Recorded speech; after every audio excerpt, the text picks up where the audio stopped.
A lot of people think that buying up real estate and being a property manager is passive income, but is it really? Because it's Saturday and I'm here working when I would much rather be out somewhere, anywhere else with my girl instead of being over here. My name's Eddie. I own 3 rental properties, and within those 3 rental properties, I have 5 separate leases that I manage. The first 2 properties are rented out to couples, and the last property that I have is rented out by the room. So it is 3 separate tenants in there, and there are benefits as well as there are cons. The downsides to renting out by the rooms is that you will have a higher tenant turnover ratio, because most people that are renting out rooms, they're typically in there for mid to long term, and by long term it's typically maybe a year, 2 years. I've never really had a room rented out for more than 2 years. So that's just from my experience, but I do also know some people that have lived in the same place or in the same room for 3 years or more. Now, the thing is, you do end up putting in the most work when you're renting out a property by the room. So in my situation, 3 properties, 5 separate leases, the tenant text messages and requests are not really that much. So I do get a lot of text messages, and sometimes it's just like minor stuff. So it might be somebody asking about, I don't know, where the post office is, or like recommendations that I might have. Sometimes I'll get text messages where, they could also just use like Google Maps, but also there are other, one of my tenants has only been in the country for like a year, and no, they did not come here illegally. They have their visas. They came here legally. But yeah, so they are still getting familiar with American culture. But anyways, so a lot of times I would just get little text messages like that, like just asking for recommendations, advice, and things like that. And those don't really take up a lot of time, right? Because you could probably answer those like on your free time. It's nothing urgent. Sometimes I'll get text messages where the light will go out, the power will go out, but it goes out in the entire neighborhood, and then like there's nothing I could do about that. But again, that's not really a big issue. So there is that kind of little annoyance where every now and then you just get text messages and you're just reading them and you're like, what is this? Like, why are you even sending me this? Like, there's nothing I could do about that. But that's part of the game, so you just got to deal with it. Try to be polite, be respectful, and do help wherever you can. As far as maintenance requests, and I'm just basically gonna talk about this year. So this year I got in total probably about 8 maintenance requests. None of them were really that minor except for one, and that is because one of the rooms flooded during the last hurricane that we had over here.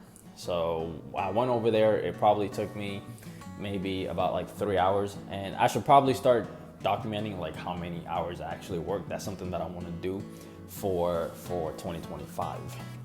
But it's probably maybe like 3 hours to do some patchwork out on the balcony. So as of right now, the tenant hasn't been complaining. They haven't said that they've had water intrusion anymore, so that's taken care of.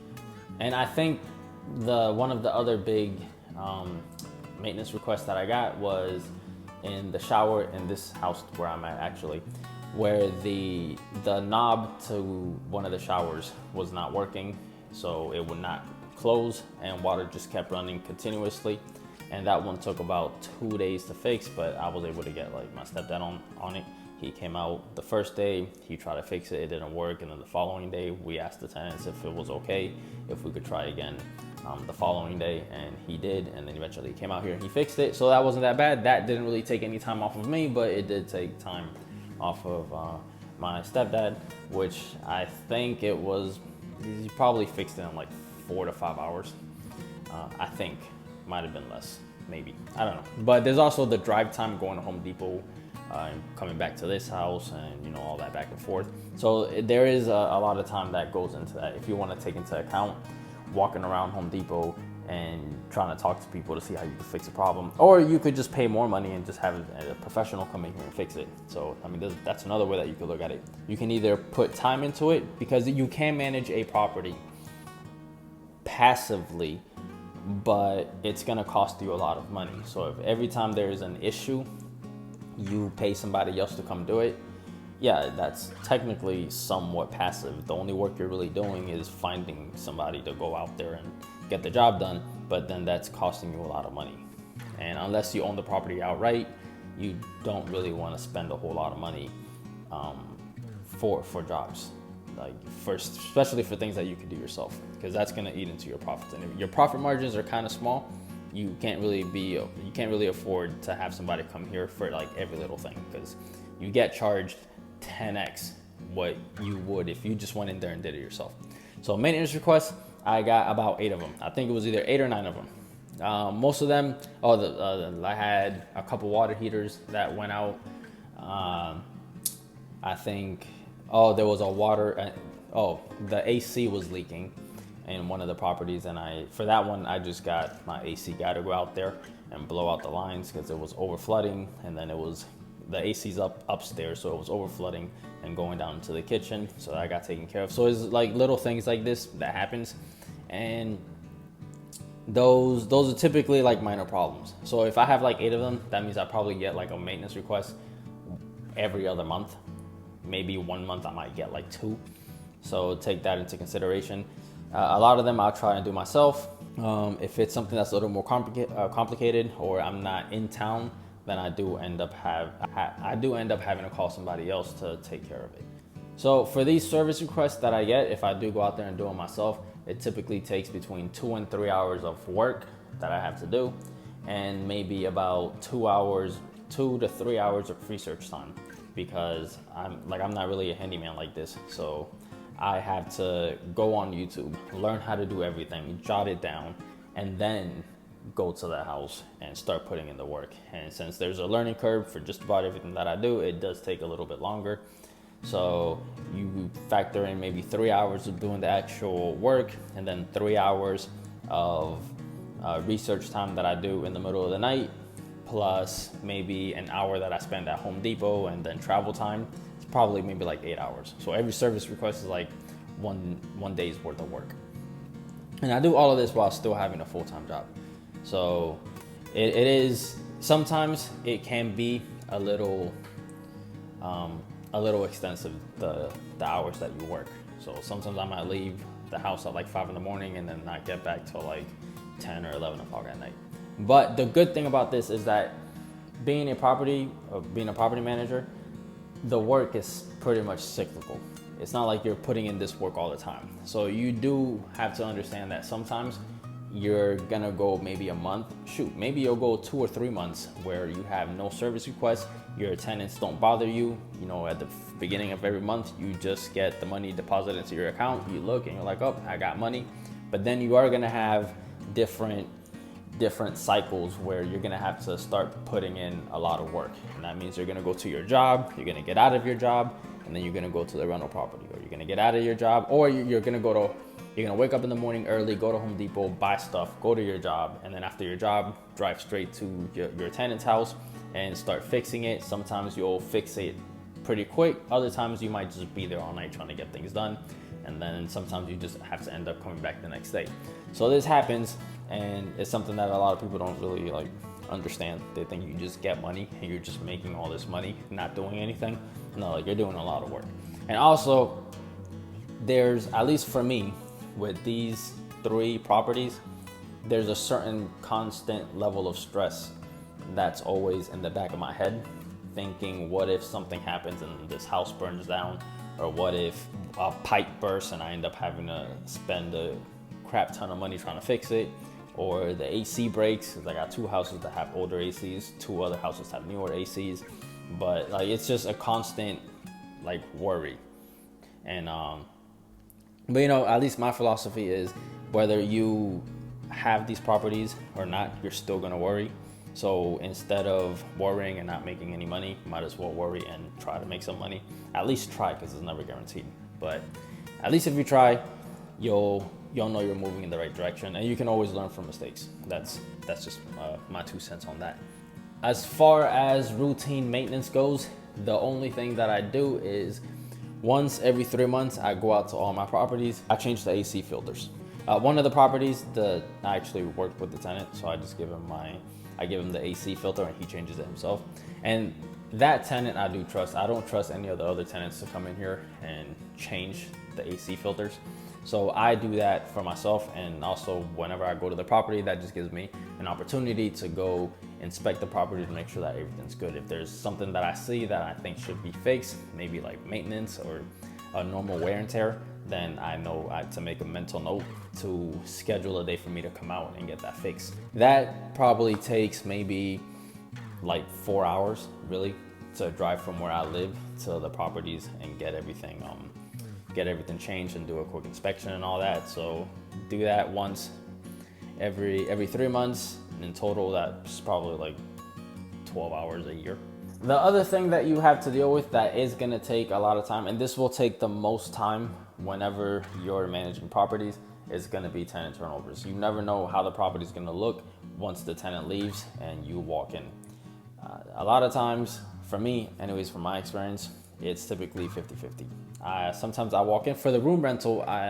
One of the tenants left, and she turned the room over exactly how I gave it to her, actually better than what I gave it to her. She cleaned the whole house before she left, and I thought that was great because I had to do absolutely nothing. All I had to do was put an ad up to have the next person come in.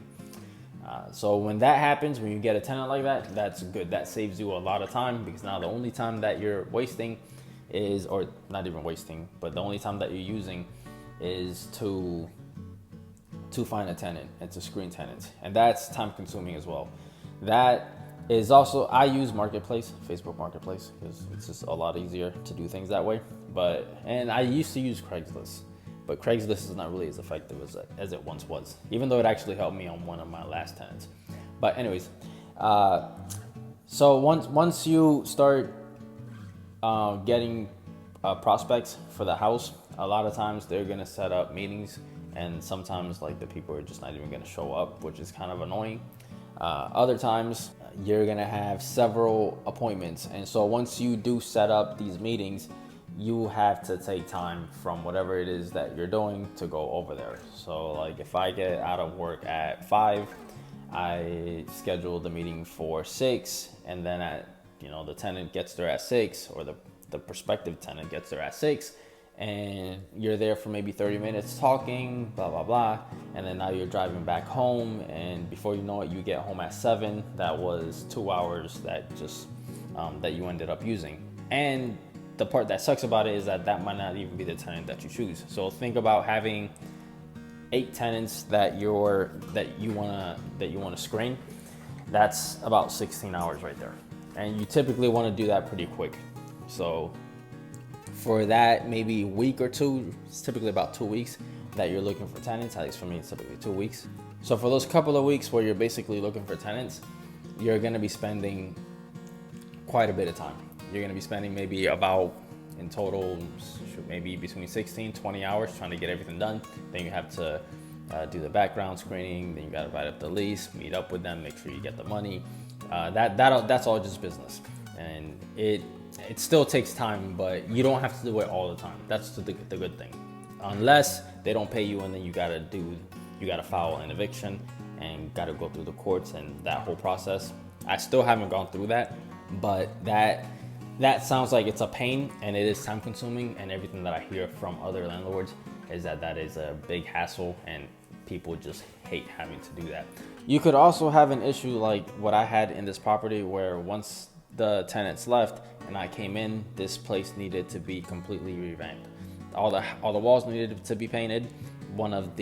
Actually both of the glass sliding doors that I have in this house had to be fixed. They needed to be changed, but I did not have enough money to change them both, so I only changed the one over here. And that took on its own probably 2 or 3 days, if I remember correctly. I think it was about 3 days. 2 days to get the door fixed in there, and then probably another 2 or 3 days to finish doing the crown molding and all the other little minor touch-ups that it needed. And I ended up on this property, I ended up spending over 100 hours for sure. It was 102 hours because I did try to track everything. And at least to fix the house, it was 102 hours, but you could probably add at this point probably another like 20 hours to it between trying to find tenants and scheduling meetings. And at one point I had some tenants come in. I had this group of tenants that were gonna come in twice. So they came in, saw the property, liked it, came back because they wanted to show like some of the other family members. They came in, I had the leases ready. They said they were gonna go back and talk over it, and the next thing I know, they said that they did not want the property, which this stuff like this happens. So twice they came, so that's a couple of hours the first time, a couple of hours that I ended up wasting. And then the next time that they came, one of the family members ended up showing late, or ended up coming here late. We had to wait about 45 minutes for them. Once they finally came, we kept talking over like everything that needed to be discussed. We were trying to come to negotiations and all that, just for them to say later that they were not gonna do it, even though they acted as if they were interested while they were over here. That was a huge waste of time. So there are things like that you're gonna have to deal with. So in total for this house, it's probably maybe 120 to 130. So we'll just say about 125 hours in the last 2 months, almost 2 months. Next week will be 2 months. So by the time that the new tenants come in here, it will have been 2 months. So that is 2 months and 125 hours, we'll say, that I ended up having to put in here. Overall, at least for me, being a property manager or a landlord, whatever it is that you want to call it, it is definitely not passive, not at all. However, it is also not as bad as what some other people make it out to be. It really all depends on the season. So for me, sometimes everything is going by smoothly. I'll have maybe 4 or 5 months where I don't hear anything from the tenants and life is good. But sometimes, like at least this year, for a better part of this year, things just needed to be fixed. Tenants were going through issues, and when tenants go through issues, you're gonna go through issues. That's just more work for you. So I had to ask some tenants to leave. I had to come in. That took 2 months for me to turn this property over. And then, I have the other property that I have to deal with that now has a roof that needs to be fixed and a balcony that also needs to be fixed. And I'm gonna go there and do all of that myself. So it can be passive if you decide to get a property manager, hire one out, and then just pay for all the maintenance for somebody else to do it. That is as passive as you'll have it. If you have the money to do so, you can make it passive. It's just expensive. It is really expensive if you want it to be passive. But if you're just gonna do it yourself, you don't have a lot of money, you have a full-time job, just know that this is also gonna be another part-time job. And you just got to take the good with the bad. It's gonna come in seasons. Some seasons it will feel like it's passive. It'll feel like you're not doing anything. But you also should know that most people, because I don't really know a whole lot of people who just say, oh yeah, like everything's good. I only know one couple that own 5 properties, and they, at least the wife, she was saying that, oh, well, I don't know why. A lot of people have bad experiences owning properties. They say that they have to do this, they have to do that. They own 5 properties and they've never had to do anything. They say, yeah, we'll have little maintenance calls here and over there, but then, we just call somebody to go fix it and then everything's fine, and it's never been that expensive. We just own them and the money just comes in, and it must be nice. But I haven't had that experience, and I do have to put in work. You do have to put in work. It's not gonna be easy. It's not gonna be free money. You're gonna be working for your money. You're also gonna be taking a lot of risk, but it's probably one of the easier ways to build equity and try and build wealth. It's not always gonna be easy. It's just gonna come in cycles, and overall it is definitely not passive, because again, Saturday night everybody's out partying, I'm here.